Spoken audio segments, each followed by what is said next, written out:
roster health-wise, I guess, where are y'all at right now? We're getting closer to getting some guys back. So it's we had our scrimmage the other night, and Josiah went down with a cramp, and we're down to 9 guys, so couldn't even finish the scrimmage off. But I think we're getting closer to getting a guy or two back, so that's a good thing. And certainly want to be heading that direction. Do you have any worries about health entering the year? About if they'll be ready to go, ready to play?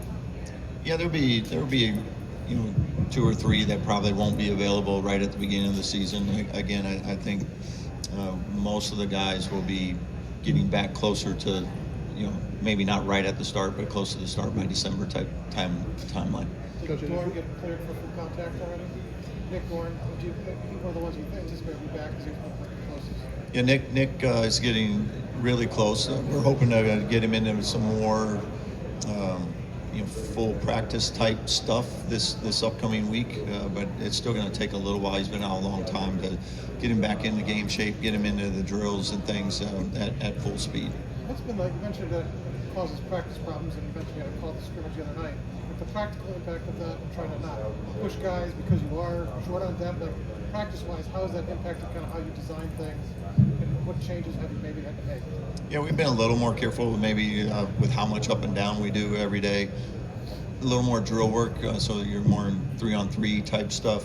We don't typically practice, an overly long time in terms of we're not out there for 3 hours. So we're usually around that 90-minute mark. So we haven't had to adjust maybe how long we're out there. It's just maybe a little bit of how much live stuff we're doing as 5-on-5 segments.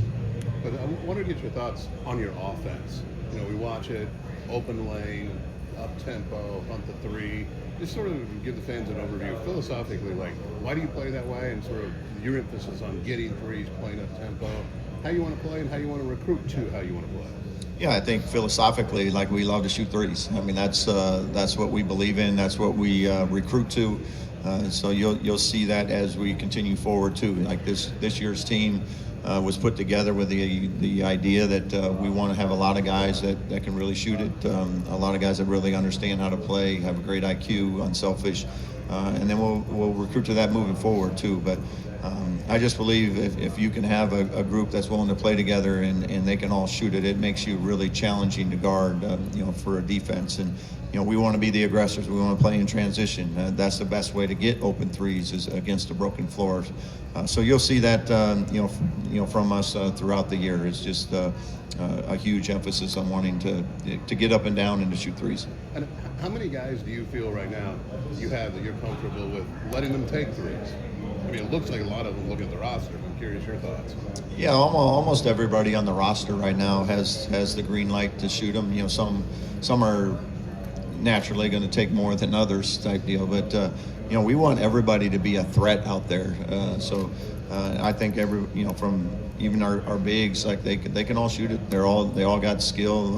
They've shown throughout practices and things that we're going to be able to put people out in a 5-out situation, and everybody on the floor is going to be able to not only shoot it, but hopefully shoot it at a high percentage.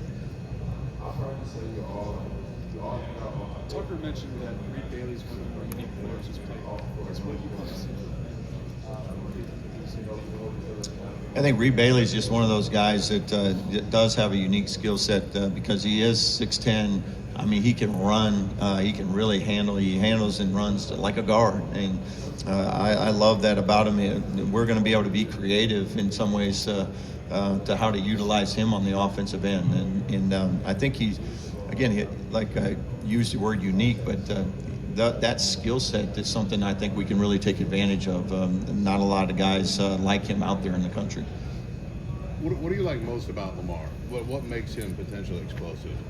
Yeah, what I love about Lamar may not even be what he does as a player. I think I love his energy, his enthusiasm, the way he plays the game.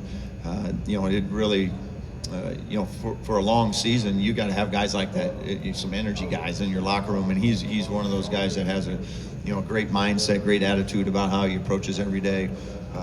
Now I do love the fact that he makes 3s too, so that's also a good quality of his. It looks like y'all are close. How early did you guys gel? Yeah, I think when you get to a new group like that and they're committing, with an empty roster, that relationship is kind of unique in terms of like they're committing to something they can't even really see yet. So, I think from a coach's standpoint and a staff standpoint, there's a lot of meaning to that. Like, hey, they were willing to come and believe in, what we're doing, and then our belief in them as well. So, I think we have a great relationship there, and like I said, it's just it's fun to be around. In terms of his three-point shooting acumen, what sets him apart? Is it mechanics? Is it what makes him as dynamic a shooter as he is? I think it's just his ability to take and make hard ones. There's a lot of guys out there that can really shoot it, but maybe they miss a couple and they don't feel as confident. Lamar's not one of those guys. Like he's going to be one of those guys. He can miss 5 in a row, and he's going to take the next 5. Like he just. And that's what you need to have from a mindset standpoint as a shooter is the next shot. And when you put in that time and the work that he does, I want him to know that, hey, it's basketball. You're going to have shooting slumps at times, but I don't ever want him to second guess. And he's one of those guys you don't have to talk too much about that. Coach, on defense, what characteristics are you looking for in a player to be successful in your defense? What other attributes do you look for? For us as a defense, it's really a mindset. Like we want guys that want to play tough, want to play physical, but yet play with some discipline in how we're doing it. So we don't want to put people up at the free throw line 50 times a game while we're being physical. But we also don't want to be so passive that now we don't create kind of what we want on the defensive end in terms of taking them out of what they want to do. For us, being aggressive at spots, but also making sure that behind it we got great discipline and we're protecting one another. And that connectivity takes time because we don't play with a ton of rules because I want guys to play fast and instinctive at both ends of the floor. So it takes them a little bit of time to figure out, hey, when do I switch, when do I not switch, those type of things. But you can see the progress we made from June till now. And really, even in the last 2 weeks, I've really seen us take a jump defensively in how they're able to play off of one another, communicate with one another. For us, I think we have a chance defensively to be really good. I think we have some pieces there, some natural talent, and then also guys that understand positioning, that we can be a good defensive team. With all the time you spent around Tucker with the game, when did you start to realize he could become something special? Yeah, I thought, I was joking earlier, like when he was in 8th, 9th grade, I have some coaching friends that I was like, I hope someday he can be a walk-on somewhere, or, maybe play Division II. And then between his sophomore and junior year, I had to reevaluate my evaluation skills. But that's when he really took the biggest jump. He grew about 3 or 4 inches, but you could see the confidence kind of starting to come through too. So that's kind of when I realized like he has a chance to be a good player and play beyond high school. Darren, as you came into this job, what was or is your appreciation for the IU-Purdue rivalry, and any perspective on how that fits into whether IU is successful, whether you're successful? Yeah, the IU-Purdue rivalry is one of the great rivalries in college basketball. So it's what makes college basketball so unique and special. Is you got two fan bases that are very passionate about their teams and programs. You're in close proximity to one another. You're recruiting a lot of the same kids, so you understand why that is such a great rivalry. And it's awesome for college basketball. It's awesome for college sports, and excited to be a part of it. Does it come up at all in conversations that you've had with the IU community as you're settled into this job? Yeah, I think every block that you walk, it comes up. So everybody has a passion for it, and that's a good thing. Defensively with Connor, fouled out I think in at least one of those Puerto Rico games. Do you give him the green light to just go all out all the time, or have you had to pull him back? Connor's one of those guys. He does play so hard, and in Puerto Rico he might have fouled out of both, but he only played like 16 total minutes, so his fouls per minute was pretty effective. But no, he's one of those guys. I'm not going to pull him back. We talked to him about being smarter, not picking one up 70 feet away from the basket, but that's also what makes him really good at what he does. He's just always there. He's always underneath you, and I don't want to take that away from him. But we would like him to be on the floor a little bit longer than he was in Puerto Rico. A lot of debate about the lack of top-end height on the roster, not having a 7-footer, but we do have his taller guards. How does having size at the guard spot unlock more for you as a team? Yeah, having some size at the guard spot's good. Like positionally, we're really got pretty good height. You know, just even like Reed, he's 6'10". You know, Sam's 6'8". You know, got some girth to him, but so I think we have enough there. But having taller guards, longer guards, will also help us in some of the rebounding pieces too. So we're going to be able to go rebound down. It's going to have to be more of a group rebounding effort for us to be a good defensive rebounding team. But I do like our positional side, overall. Do you take anything away from, as a first-year coach, take anything away from what Dusty May was able to do in his first year last year in the Big Ten? Yeah, he had a very good first season, and I think for us it's not always about hey, so and so did this or they accomplished this. I think it's more about us, and like our focus is like how do we get better every day? How does this group maximize itself? And then have an internal belief in what you can accomplish. So, we're really big on like the outsiders. Like nobody knows what our team is. Like we have 15 new guys, and you've maybe seen a practice or two. Like we know what we are, we know what we have, we know what we need to do to be successful, and that's our only priority right now is how do we get this group to maximize its potential. On Lamar, how quickly did you realize he was an energetic, outgoing guy? I would say from his visit on, he's just one of those guys. He's just got a great personality. You get the chance to meet him, you'll know right away. He's just a fun guy. And you got to have guys like that in your locker room. Everybody's got different personalities within your locker room, but you need a guy like Lamar that has a smile on his face, brings great energy, and it's not always just when he's making threes too. He'll bring it every day. When it comes to Reed and Sam, just what do you see in those lineups when they're on the court together versus when you only have one out there? Say that one more time. When it comes to Reed and Sam down low, just what do you see in those lineups when both of them are on the court together versus when it's just one? Yeah, Reed and Sam, we actually had to play it a lot in Puerto Rico because of the foul trouble. So we played that bigger lineup, even though we weren't able to do it a lot in practice. And a lot of it was just we couldn't have both of them on the same team because we didn't have anybody else for them to go against. So, but we used it a lot in Puerto Rico, and it was pretty successful for us. So it's something we've worked on a lot more here this fall. But they both complement each other in different ways. They're both play well within our offense and what we do, but they can also utilize, like Reed is really good at facing up and driving it. Sam has a little more back to the basket type post-up game that he can utilize. Both are really good passers, very unselfish passers too. So we can play them together, we can play them separately, but I like what both those guys bring. How important is Tatum going to be to what you want to do on both ends of the court this year? Yeah, Tatum's a big piece just because he's a paint toucher. You got a lot of shooters out there, but he's one of those guys that can create on his own. So that's a big piece for us is just his ability to get inside the paint, get in the teeth of the defense, and then have the ability to finish at the rim, or if he forces some help to be able to spray it out to our shooters. Darian, curious with the background coming from that and great idea of tournament expansion has been going around. Do you have any opinion on the idea of expanding the NCAA tournament? I don't have a lot of it. If they decide to expand it, great. If they decide to keep it how it is, that's fine too. I just know we want to be a part of it. That's what I care about the most. On you and Tucker, what does it mean to you and to him to have this final season in college together, especially at a place like Indiana? Yeah, we're excited. And I'm excited for him to be healthy too. That's a big part of it too. So, to get to spend this time together, this journey has been a lot of fun, and we'd love to, end it on a very positive note this year. What's been the most rewarding part of coaching him? I think the most rewarding part of coaching him is just getting to see the work he puts in every day.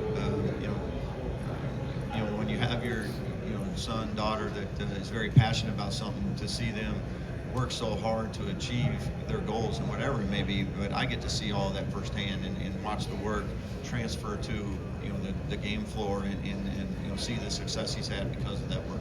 Do you and him again for him to have an off season? I guess he hadn't had one in 3 years. I mean, have you seen a difference, and how's he kind of taking advantage of being healthy kind of throughout that off season?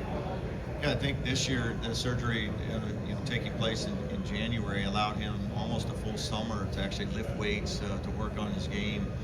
Before he hasn't been able to do any of that because he wasn't cleared really until out of the fall to be able to do a lot of the lifting type stuff. So you can just see it in his body. He's really filled out. He's gotten a lot stronger.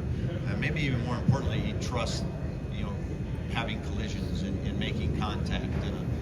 Both offensively, being able to bump people off, but in rebounding, all the things. Defensively, getting through screens, not having to avoid contact to protect the shoulder. So that's the part I think he feels great about right now, and that's what I mentioned. Excited for him to hopefully be able to play a season injury-free.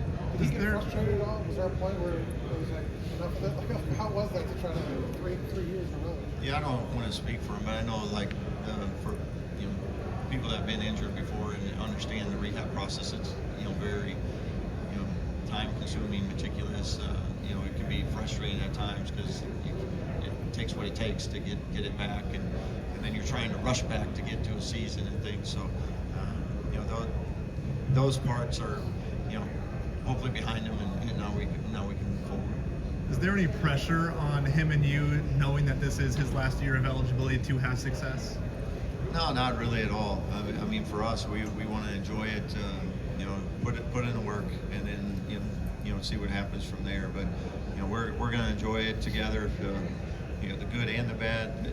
There's the ups and downs in every season, but we always try to keep it in perspective and know that hey, we both are working as hard as we can to be successful, have our team be successful, and as long as you do that, that's all you can ask for.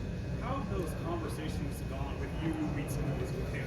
Is it an automatic both times that he wanted to come play for you again, or has he maybe considered going out elsewhere? No, it was pretty much an automatic. Even going to Drake, and had leading up to those conversations. But once he decided to join us at Drake, it was, we're together. How have you seen his game grow from year one, being with you, to obviously now coming out through the summer and obviously dealing with all the injuries? How have you seen that kind of expand from now to I think like a lot of young players, when he comes in, just the strength and the speed of the game, he's really adjusted to that. He's gotten stronger. He's gotten faster. You learn how to play the game, and play to your strengths. Avoid some of your weaknesses, those type of things. But I think just his overall game has really improved. We had to utilize him a lot at Drake, especially his last year. It's almost like a second point guard. So we've had to, his decision making in his field and ability to create for others has become something that we really try to utilize because he is such a good passer, and at his size, he's able to see over defenses, in some ball screen coverages and things. So that's the part I think he's really grown as an overall player.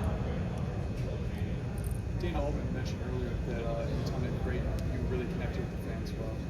The scrimmage of the night, taking pictures with fans.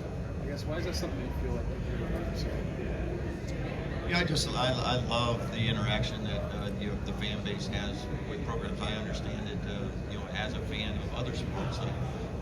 I want them to feel connected to our program. I want that to be something that they feel like they have an impact every day on our success, and specifically with home contests and support and all those things, because they do. And we have a fan base that is very passionate about basketball in our program.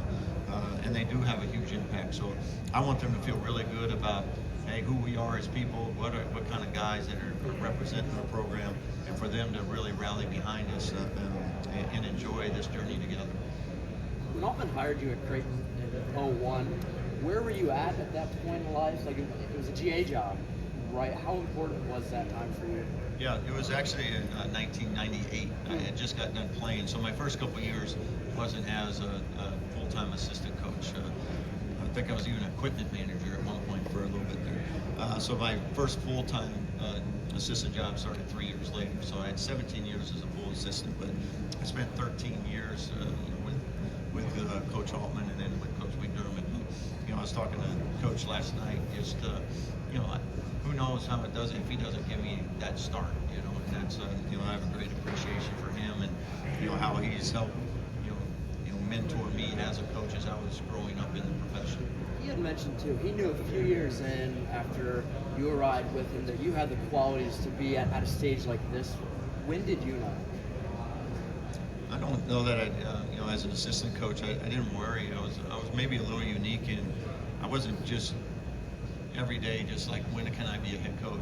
I was happy in the space I was in, and just continuing to learn and grow, and kind of like they say, be happy where your feet are planted, and I was extremely comfortable with that. My family was happy with it, and if the right opportunity ever came along, then great. But I loved all of my time there as an assistant coach, and some great people along the way. With Josh and Josiah, how have you noticed? What do you notice about their relationship? They've both known each other for a long time now. What do you notice about their relationship? Yeah, they obviously played together, so they have a unique relationship coming in. That when you got a lot of new guys, they at least knew one another. So, but they've been great. They're both good guys. They both come in and can work every day. It's important to them. So it's been fun to have them. I'll get one more question on Lamar, but when you hear that he's donated 6 figures of his NIL to Sam Houston, how does that hit you as a coach? Yeah, I think that says a lot about Lamar. When you're willing to give back to a place that is really good to you, and help create an opportunity for you that you put him where he is today. He just, like I said, he's just a great person, and that's I think says a lot about not him as a person and his unselfishness, and is willing to give back and appreciate the people that helped him along the way. You talked about all the threes you guys plan to shoot this season.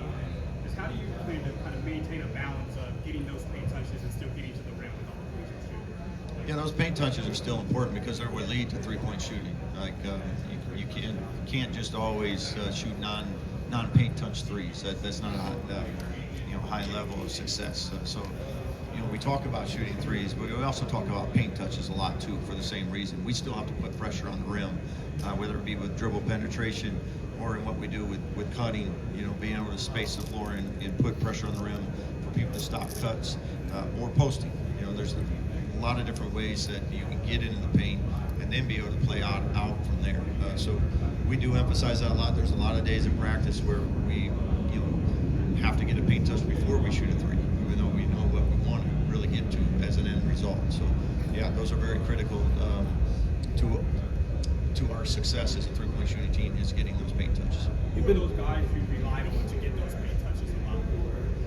I mean, we mentioned Tatum earlier. Tucker, with his size, is able to get in there, but it's more about the other 3 categories of relying on movement, cutting, getting some of those paint touches off the post-ups more than it is. We don't have a lot of breakdown type guys that can create on their own, so we have to do it maybe off the actions, where we get a guy curling off a down screen to get into the paint. Those type of things is how we're going to rely on getting most of them.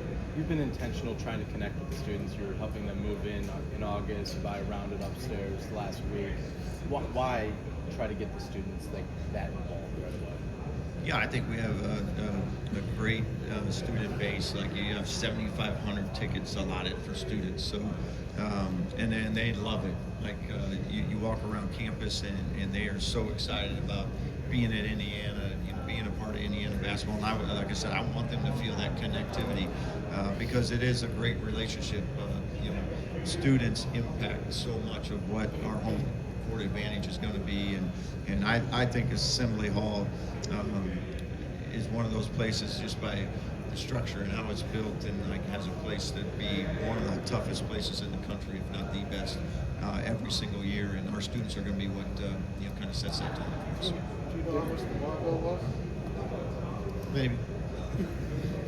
Darren, a couple of years ago, you're at a place where you have to win your league tournament to get in the field. That said, tournament expansion, if it happens, is that a good thing to get maybe an Indiana State a couple of years ago, or teams like that into the field possibly? As I mentioned earlier, there will be powers above me that determine that. So we just want to be a part of it. That's all we know. So whatever, if it stays the same, if it grows, whatever it is, we just want to try to get ourselves in it. Your team in December is going to go down to Lexington and resume the Kentucky series. Obviously, you're new to Indiana, but do you have a sense yet for what that game's significance is? Yeah, I think it's an awesome series, for both programs, but I think for college basketball too. Indiana, Kentucky, really excited about that. The first year of a 4-year series. So again, exciting games, non-conference games. That's what we want. We want to create those type of stages for our guys to be on and go compete, challenge ourselves before you get into Big Ten play, and what not a better way to do it than to go on the road this year and have them come back the following year. An exhibition like Baylor early in the season too, how does that help? How valuable is a game like that? It's you know, what I love about it is you get to get in front of fans, which is great. You know, play another high level opponent. They're always really good. We thought it would be a great game for both of us. We got the opportunity to play each other last year, so I think we both appreciate what this game does for us from a non-conference or exhibition game standpoint. Hey, give us a real barometer of like, all right, where are we at? We got a short period of time here to get some things figured out, but really give us a real clear picture of some things we need to clean up before we get into wins and losses. Is it valuable to get into the facility too? You've got a regular season game at Cambridge this year to play a game like that, just that kind of competition, and then also in a gym you're going to be trying to win a regular season game. Yeah, certainly an added benefit to get the opportunity to play in the gym, get a little bit of feel for the surroundings, walk in the locker room, all that stuff, just to be as comfortable as possible for the regular season game. So I think it's something. It's just an added benefit. Yeah.